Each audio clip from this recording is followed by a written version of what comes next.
Over মানেও উপরে, above মানেও উপরে। তো কখন কোনটা হবে সেটা একটু দেখো। ওভার মানে উপরে, অ্যাবাভ মানে উপরে। এবারে আমরা কয়েকটা টার্মস আমরা ফিল ইন দ্য ব্ল্যাঙ্কস টাইপের করেছি, কিন্তু প্রত্যেকটা জিনিস বুঝিয়ে বলে দেবো কেন হচ্ছে এটা। The birds are flying dash our heads.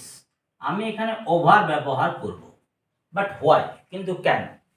তাহলে পাখিগুলি যে উড়ছে মানে উঁচুতে উড়ছে, মাথার উপরে লেগে উড়েনি, একটা ডিস্টেন্স তো রয়েছে, তবে হ্যাঁ বিরাট উচ্চতর দূরত্ব বলছে না, মিডিয়াম একটা জায়গায় উড়ছে যেটা আমাদের আয়ত্তের মধ্যে, এবং সেটা স্থান পরিবর্তন করছে।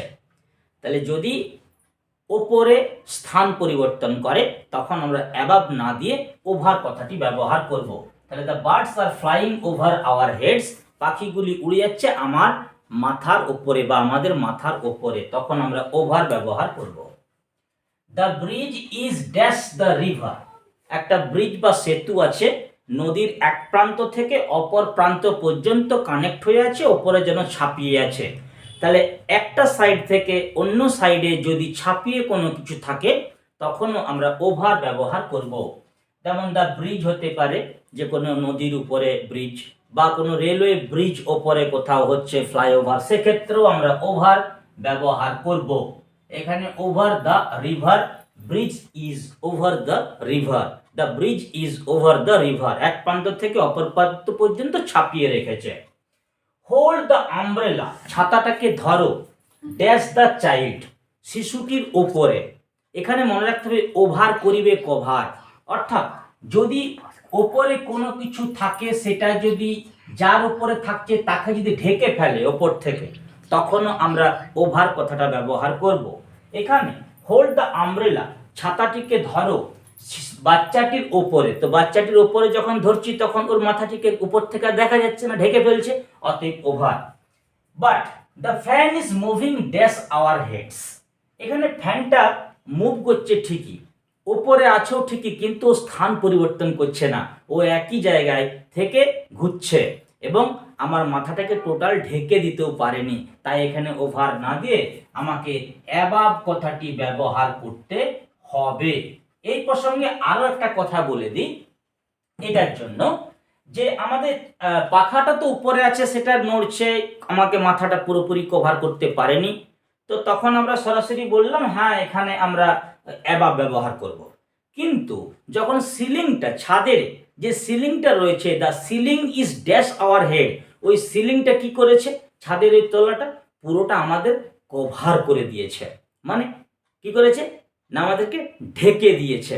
তাহলে ঢেকে যখন দিয়েছে তখন আবার the ceiling is over our heads ব্যবহার করব।